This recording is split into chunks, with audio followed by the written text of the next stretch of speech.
안녕하세요. 부동산 고민을 속 시원하게 해결해드리는 고민이머니의 최인정입니다. 안녕하세요. 김인만입니다. 안녕하세요.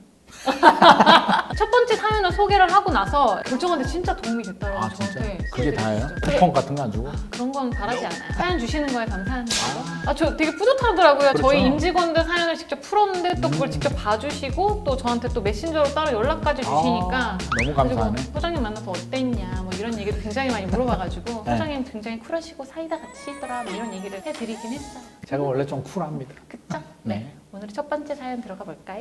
네. 저는 집 두 채를 보유 중인데 계속 보유해야 할지 매도해야 할지 고민입니다. 자, 첫 번째는 충남 서산시 성립 4로에 위치한 주공아파트 212동의 아내 명의, 그리고 두 번째는 충남 서산시 왕정리에 위치한 힐스테이트 411동의 공동 명의입니다. 어떻게 해야 할까요? 힐스테이?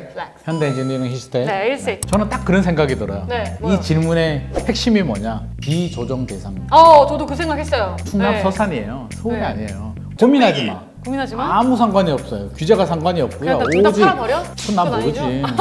우리가 모르잖아요. 이게 어떤 상황인지는 몰라. 그래서 사실은 좀 불러서 네. 한번 듣고 싶어요. 왜 팔려고 하느냐. 그런 내용이 없으니까 일단 네. 일반적인 내용부터 우리가 한번 살펴볼게요. 저는 그렇게 생각해요. 우리가 아파트 가치를 네. 평가할 때는 네 가지 가치로 네, 평가를 네 합니다. 가지. 시장 가치, 현재 가치, 미래 가치, 내재 가치로 저는 아파트 가치를 평가를 해요. 네. 그래서 말씀 주신 충남 서산시 아파트도 한번 따져보자고요. 제가 한번 찾아봤는데요. 1995년도에 지었고요. 공부해 오셨네요? 공부는 아니고 찾아왔어요. 1153세대, 세대는 좀 커요. 그리고 용적률은 204%인데 매매 가격은 뭐 1억 3천 정도. 그러면 우리 시장 가치 네. 또 따져보죠. 서산 같은 경우는 이제 2020년, 2021년에 서울에서 원정 투자가 좀 많이 들어왔어요. 그렇죠. 이렇게 소형 아파트들이 굉장히 인기가 있었어. 그래서 네. 굉장히 탄력이 붙었는데 아무래도 당분간은 좀 인기가 유지될 수는 있겠지만 네. 서울 주택 시장 분위기가 꺾이거나 하면 결국에는 서산에 있는 실수요자들이 떠받쳐 줘야 되는데 그 부분이 조금 약할 수는 있어요. 네. 그럼 중요한 게 이제 미래 가치죠. 그렇죠. 서산에 뭐가 있을까? 개발호재가 좀 찾아봤는데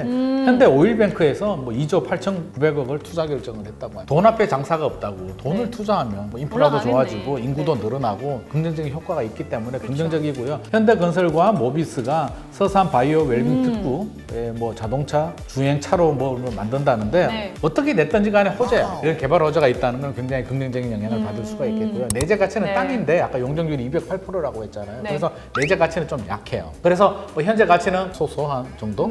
그리고 뭐 미래 가치는 개발 호재가 있다 네. 정도인데 자, 두 번째 주택이 있죠? 힐스테이트 411동의 공동명의. 좋은 아파트죠. 그럼요. 힐스테이트. 누가 짓는데? 저희가요.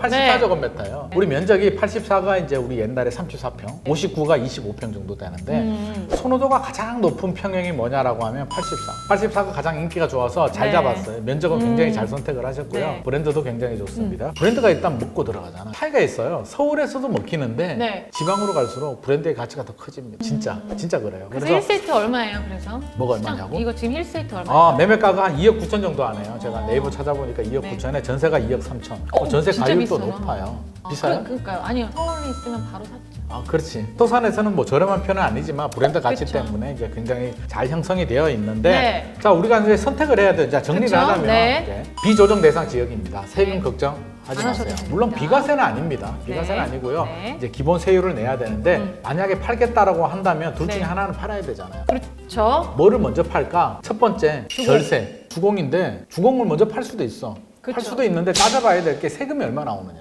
세금. 두 채 중에 한 채를 팔잖아요. 기본 네. 세율로 6에서 그쵸. 45%. 팔고 네. 나면 1주택이 남죠? 그쵸. 1주택은 비과세를 받을 수 있잖아요. 그쵸. 그러면 양도세는 양도 차익에 대한 세금이잖아요. 내가 얼마에 사서 얼마에 지금 팔 아니야. 거냐가 중요한데 이게 취득가액과 양도가액이 안 나왔어요. 다음에 질문 주실 때는 그것도 그것까지? 주시면 좋아. 일단 힐스가 많이 올랐다고 우리가 가정을 해봐요. 네. 뭐 예를 들어서 한 1억 5천에 샀는데 2억 9천에 올랐고 얘는 5천에 샀는데 1억에 올랐으면 누가 세금이 많이 나올까요? 힐스.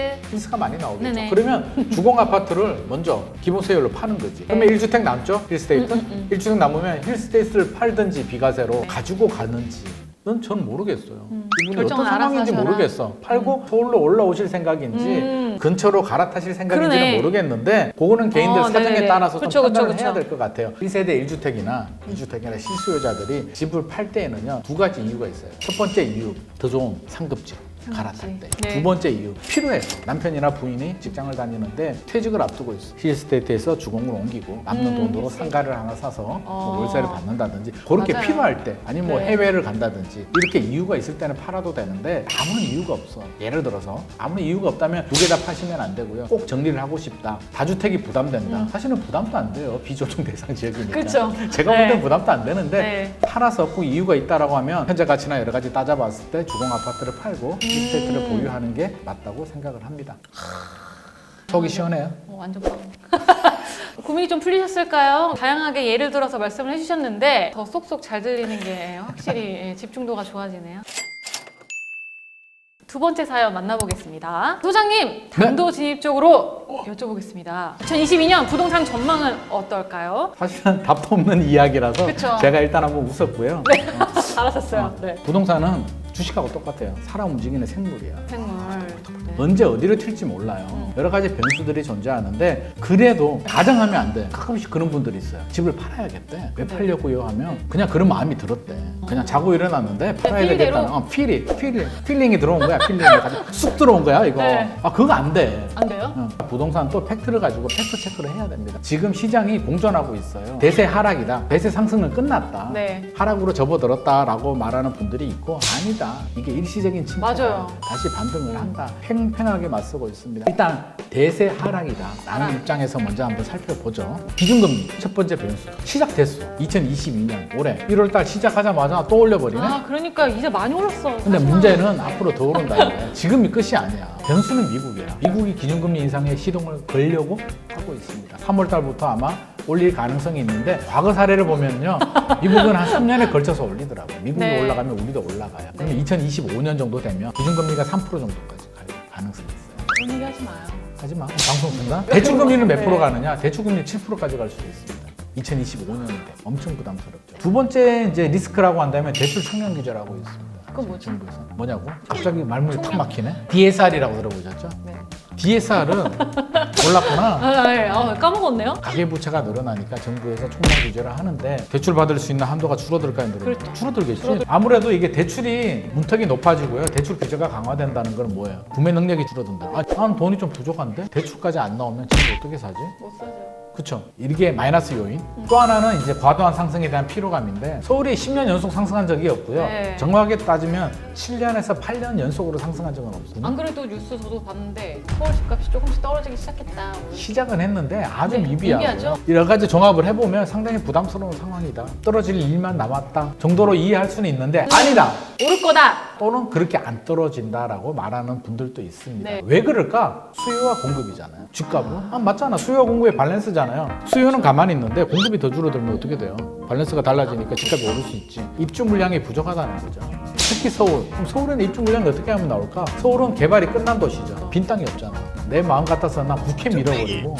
이렇게 바라본다면 입주 물량이 부족하다는 얘기는 집값 상승의 원인이 돼요. 공급 부족. 우리 공급은 두 종류가 있죠. 입주 물량이 있고요. 다주택자들이 이제 매물을 내놓는 네. 상대적인 매물이 있는데 다주택자 매물은 지금 막혀 있죠. 양도세, 중과세 때문에 70% 세금 내고는 못 팔겠다라는 분들이 있고 입주 물량은 부족하니까 집값이 오를 가능성이 있고 떨어지더라도 입주 물량이 부족한데 무슨 네. 집값이 떨어지냐. 잠시 조정받다가 일시적인 반등을 할 것이다. 또는 대세 상승이 될 것이다 라고 말씀하시는 분들이 있고요. 충분히 일리가 있고 네. 자, 두 번째 이유는 전세예요. 최근에 전세 시장이 주춤하잖아요. 네. 근데 전세 가격은 안 떨어졌어요. 전세 가격이 언제 떨어질 것 같아요? 입주 물량이 많이 나와. 그게 네. 아니면 전세 가격은 올라. 왜 오르냐면 만약에 주택 시장이 침체가 됐어요. 그러면 사람들이 집을 살까 안 살까? 안 사죠. 더 살 것 같은데. 저는. 집값 떨어지면 네.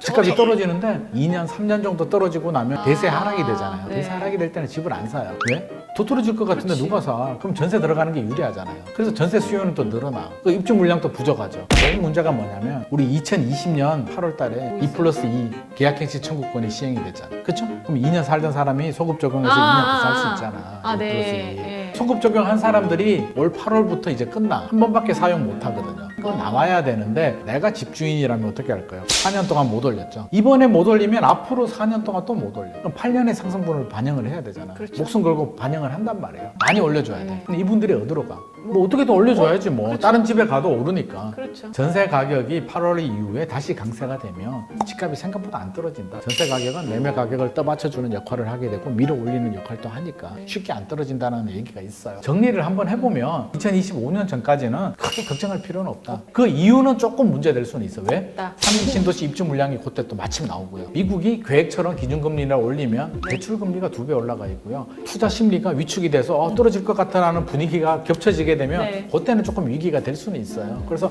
그런 점을 생각해야 되는데 무주택자나 내 집 마련 못했거나 내 집 마련 하려고 하는데 지금 여의치 않은 분들 이런 분들은 절대 실망하지 마시고 자금 열심히 준비했다가 그때 내 집 마련 기회를 살펴봐도 돼요. 너무 무리하게 내가 감당 안 되는 신용대출, 부모님 대출, 부모님 대출은 괜찮아 안 갚으면 되니까 안 갚으면 되는데 갚으세요? 아버지 엄마 사랑해요 뭐 이러면 되잖아. 근데 은행은 그게 안 통해. 지금 상황에서는 신용대출까지 동원해서 자금 계획을 세우는 거는 조금 그렇다. 충분히 앞으로도 좋은 기회를 많이 잡을 수 있지 않을까 생각을 합니다.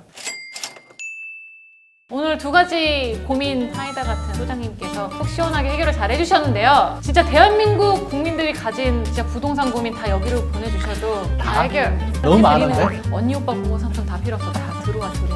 다 해결해드릴 수 있을 부동산 고민이 뭐니가 될 테니까 많은 고민들, 사연들 아래 고정 댓글에 열심히 달아주시는 거 잊지 마시고요. 마무리 한번 해볼까요? 네. 부동산 고민이 뭐니?